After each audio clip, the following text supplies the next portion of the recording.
అందరికీ నమస్కారం. జూలై 1వ తేదీ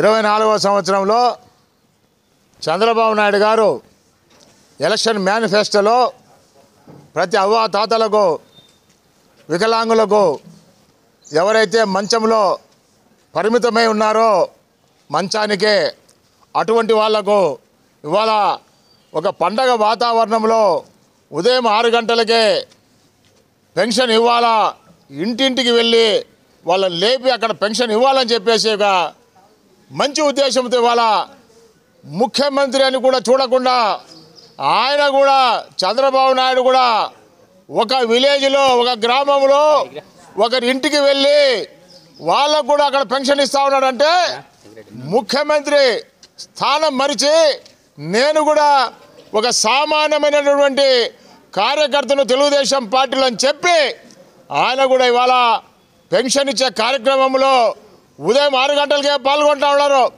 అలాగే జనసేన నేత పిఠాపురంలో పవన్ కళ్యాణ్ కూడా ఒక విలేజ్కి వెళ్ళి ఒక గ్రామానికి వెళ్ళి ఆయన కూడా నేరుగా లబ్ధిదారులకు పెన్షన్ అందిస్తూ ఉన్నాడు.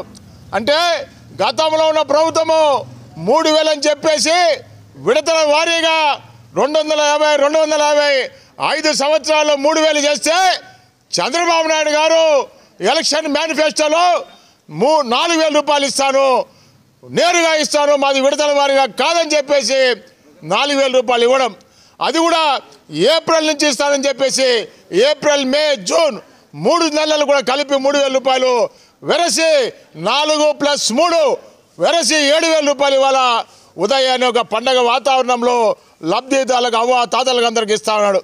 అలాగే వికలాంగులకు కూడా 3,000 ఉన్న పెన్షన్ను 6,000 రూపాయలు చేయడం జరిగింది. వాళ్ళు కూడా 6,000 రూపాయలు ఇవ్వడం జరుగుతూ ఉంది. అదేవిధంగా మంచానికి అంటే అతను ఏ విధమైన పనులు చేయకుండా మంచానికే పరిమితమైనటువంటి వ్యక్తులకు ఇవాళ నెలకు 15,000 రూపాయలు అంటే పెన్షన్ ప్రవేశపెట్టింది తెలుగుదేశం పార్టీ. సంక్షేమ కార్యక్రమాలకు నిలయం తెలుగుదేశం పార్టీ. కాబట్టి ఇవాళ తెలుగుదేశం పార్టీ ఆనాడు ఎన్టీ రామారావు గారు 30 రూపాయల పెన్షన్తో ప్రారంభించినటువంటి